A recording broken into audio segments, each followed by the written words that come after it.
Hey, welcome to Limited Series 2011. 2011. 2011. 2011. It's just 2011. We had a great Christmas, by the way. Oh, really? Tell us about Wine it. of the Month Club was busy, and we fixed our systems. We didn't have all the delays they had last year. Packages got out before they were supposed to go out. It was awesome. I'm thrilled. Where were you? I was right here. Yeah. Uh-huh. So I was shooting a video earlier this morning yesterday about the email specials, and I went down the wrong pipe. Practically I collapsed on this thing, going off all the place, and I printed it, of course. Yeah, of course, because that's funny. How do I get those?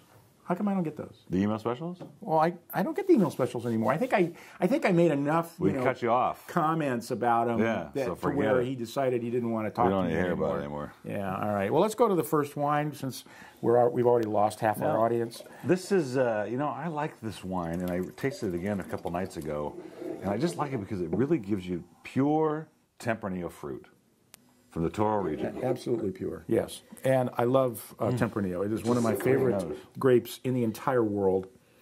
Pretty dark color for Tempranillo. It's not normally that dark. You just get all the fruit. It's not masked by anything. Wow. This is fun wine with... It's a big wine, too. It's got a lot of oomph, got a lot going on. Look at the color. Look at the color's gorgeous, and look at the legs on this thing. I mean, you swirl your glass, and you can just see there's still a red tinge in the glass. It still takes a long time to come back.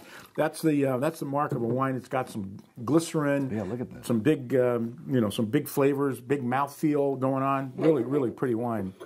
Like, this is one I keep tasting, and I keep finding more fun things. There's blueberries in there. Wonderful. Well, Tempranillo is a great grape, and it's oddly enough, it's one of the longest aging grapes in the world. I mean, people think, Cabernet and Pinot Noir and yada yada, but fact is, I have tasted Tempranillos that were 50 and 60 years old that were still screaming. Wow. They're beautiful wines. I see a black cherry here. I agree. Lots of cherry. Tons of cherry. Wow, and dense. Forget this. Let's forget them. Let's just... Yes. Order a leg of lamb, would you please? I would, but I don't think Wayne's Palace has it. He's the only one around here to deliver it. This is a 95-point wine, if there ever was one. Absolutely out of this world. And $22.99, $19.99 for the first one, and $14.99 for more. And you'll impress your friends. If you have any. Yes. Borgo, Gaio, Montepulciano di Abruzzo. Now, we love this wine. And I'm shy with Montepulcianos because the one time that I've actually had a wine land here from Europe that was absolutely undrinkable, sent it back, put it on the street, you're taking it home, it was a Montepulciano. So I've been gun shy of Montepulcianos ever since. But you outgrew that, though. There have been some good ones. So this is one of them. I'm glad, because Montepulciano was a whipping boy. I mean, they were like the cheapest Italian wine you could buy, literally. I mean, they were like 10 years ago, you could buy Montepulciano di Abruzzo for like $3.99, $4.99. And they weren't bad. They really weren't. They were just easy drinking. But the fact is, the Italians weren't making any money selling wine for that kind of money. So they finally decided, we got to lower our yields. We got to pay more attention in the vineyards.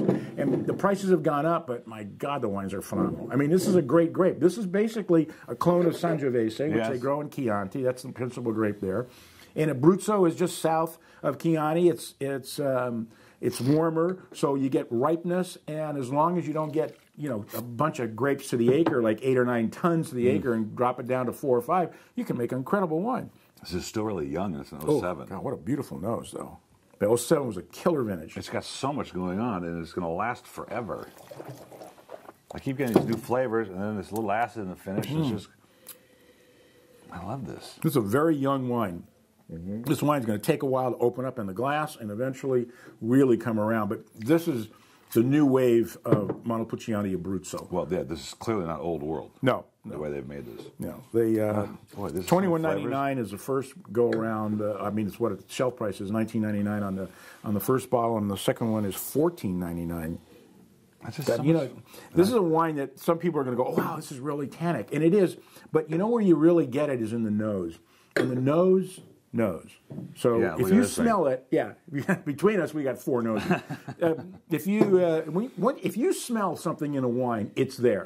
It's when you don't smell it and you don't taste it, you go, well, gee, I don't know if anything's there, but I mean, you can really smell the extract and the fruit in this wine, and really it's there, delicious.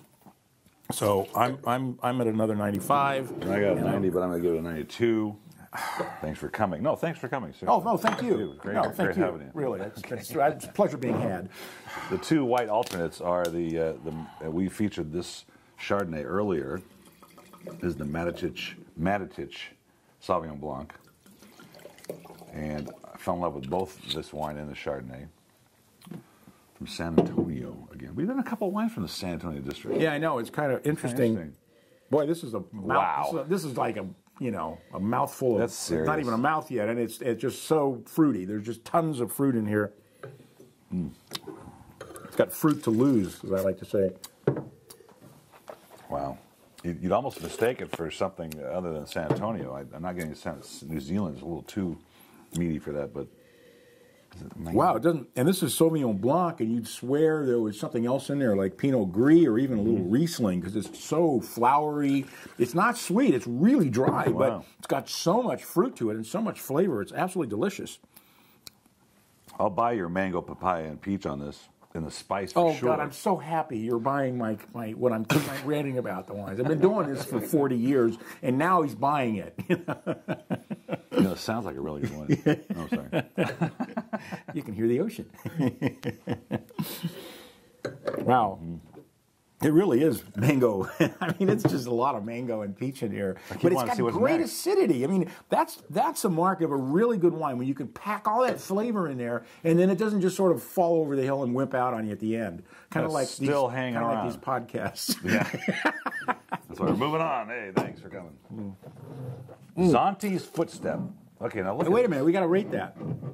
I got 90. I'll give it a 92. I'm going to do it a 92. The first bottle was $20.99, and then $19.99, and then you can reorder for $12.99. Let's just say the 3 numbers without saying what they are. $29.99, $19.99, $12.99. All right. Okay, you figure it out.